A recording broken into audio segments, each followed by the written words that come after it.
This particular Bible was published in 1905.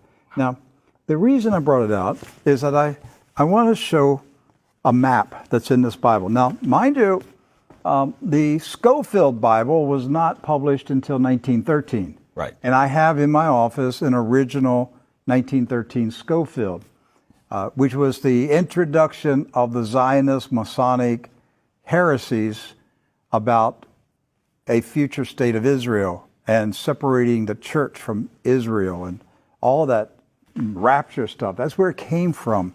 It was a Masonic Zionist heresy that was introduced into the American churches in 1913. This is a 1905 Bible. Pre-Scofield. Pre-Scofield, with no Scofield notes in it. So, you open it up, and this is on page 13. I mean, this thing's big. I want to show you. Here is a map of the Holy Land. And it says, what? Oh, Palestine of the Holy Land. They misspelled Israel. No. Palestine. Palestine. Huh. And all these Christian Zionists that tell me, Rick, there's never been a Palestine. All right, so here's a still. There it is. Let's zoom in and show you here. Yeah. So, yeah, you hear these people like John Hagee, there's never been a Palestine. Well, look at this Bible map from 1905. And most Bibles, yes, from then had a map of Palestine. And Palestine is in the Bible itself, in the Old Testament. So we're showing you this just because I'm trying to break through the propaganda, the confusion, the lies that the Zionists have implanted in millions of minds of Christians in America, and told them there's never been a place called Palestine. But I have a map, Rick. Right there it is. So, with that in mind, do you know who lived in Palestine? Palestinians? Palestinians. I got that one right. Palestinians. And Palestinians were Jewish, Christian, And Muslim. and Muslim. Right. They weren't a particular faith. They were citizens of a particular country. Palestine. Palestine. They were all Palestinians. Yes. Jesus was a Palestinian. Look at this. Okay? So Israel has never meant a political country. It's always meant the people of God. Yes. The called out ecclesia, the people of God. That's what Israel means. It's not a political country. With that in mind, we're going to show you some of the scenes of the violence that's taking place in Palestine this week, because here's what's happened.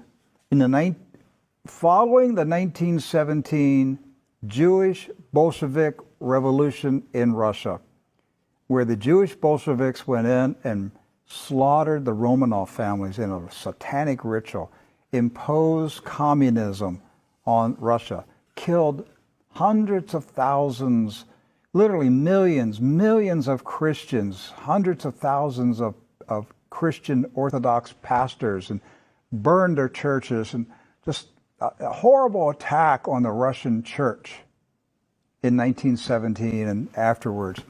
Then they began to infiltrate Palestine in the 1920s and the 30s.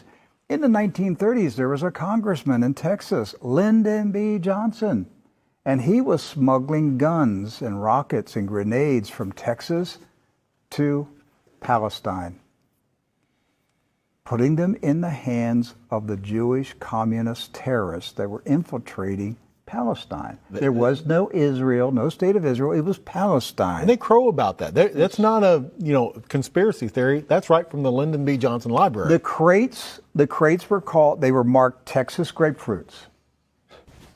The grenades, they were shipped as Texas grapefruits. The same grapefruits that blew up the King David Hotel. Right. So to the 1920s, the 30s, and into the 40s, the European Ashkenazis invaded Palestine, infiltrated. The Arabs, Christian, Muslim, and Jewish, all Palestinians, were alarmed by the arrival of the communist Ashkenazis from Europe. The so-called Jewish settlers were killing. They killed the Jewish residents of Palestine. Yes. Do you And the understand British, that? They killed the Jews who lived in Palestine.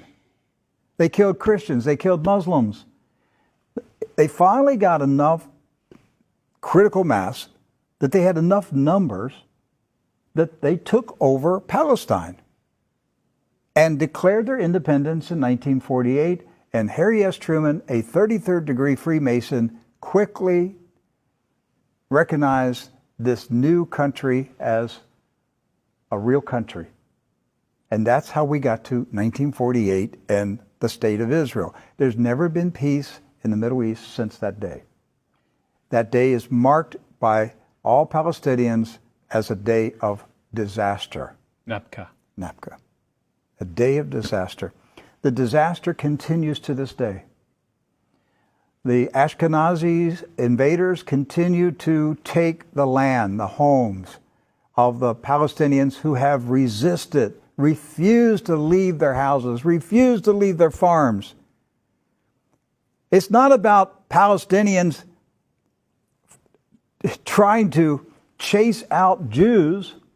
It's Jews who are trying to chase out Palestinians. And to this day, since 1948, they're still fighting them, trying to make them leave. Right.